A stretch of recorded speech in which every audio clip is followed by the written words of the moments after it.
Search करें अवामी news. मुल्क भर की ताज़ा तरीन खबरों से बाखबर रहने के लिए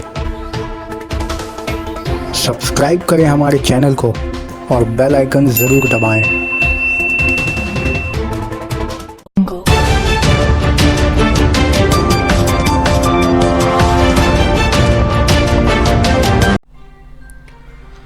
हेल्थ सेंटर में सांप के दाखिल हो जाने से दहशत। जलपाईगुड़ी की एक ग्राम पंचायत के विवेकानंद पल्ली इलाके में बुध के दिन एक प्राइमरी हेल्थ सेंटर में जहरीला सांप दाखिल हो जाने से पूरे एरिया में अफरा तफरी का माहौल कायम हो गया। जानकारी के मुताबिक सुबह 10 बजे के करीब दरवाज़ा खोलने के बाद सांप अंदर देखे जाने की खबर फैलते ही दहशत का माहौल कायम हो गया। ताहम इस दौरान खबर मिलते ही एक फलाही अदारा के अफराद वहां पहुंचकर सांप को अपनी तहवील में लेकर वहां से दूसरी जगह छोड़े जाने के लिए ले गए।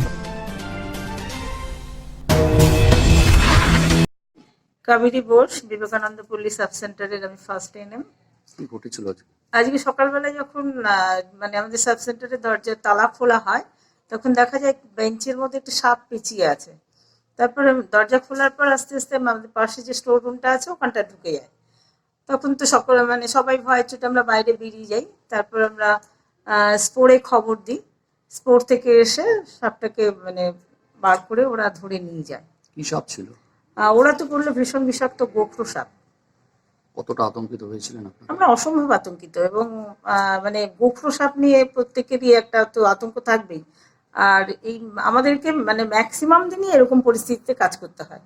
কেন এখানে কি মাঝে মধ্যে এরকম? মাঝে মধ্যে বলতে দেখুন আমরা এখন যে ঘরটাতে আছি এটা হচ্ছে আমাদের স্কুলের একটা স্কুল ঘর। কোন স্কুলের?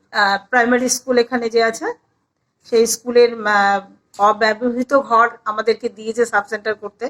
পাশেই আমাদের সাব সেন্টার, সেটা 2011 সালে যখন আমার নাম সৌরভ মন্ডল। কিভাবে যুক্ত আছেন?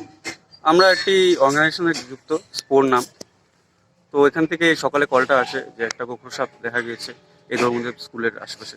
তো তারপরে আমরা এসে সাপটাকে রেস্কিউ করি। কি সাপ পেলেন বা ধরলেন আজকে? এটা স্পেকটাকেল কোবরা বলে ইংরেজিতে, এটা বাংলায় বলে গোখরো, খরিশ, গোমা যেটা বলে থাকি আমরা সাধারণত। এই সাপটা বিষাদর। কিভাবে ধরলেন? এটা তো দেখলাম ওই ভেতরে একটা স্টোর রুমের ভেতরে ছিল। তো ওখান থেকে আমি আর আমার সাথে যে এসছে সে ওটাকে বের করে হুক দিয়ে তারপরে ব্যাগে ভরে নিয়ে যাবো। কতটা লম্বা বা কত ফিট? এটা ছিল মোটামুটি তাও 4 ফুট প্লাস। কি করবেন এটা এখন? এটাকে ভালো জায়গা দেখে ওর ভালো হ্যাবিটেট দেখে রিলিজ করে দেওয়া হবে মানুষের থেকে একটু দূরে।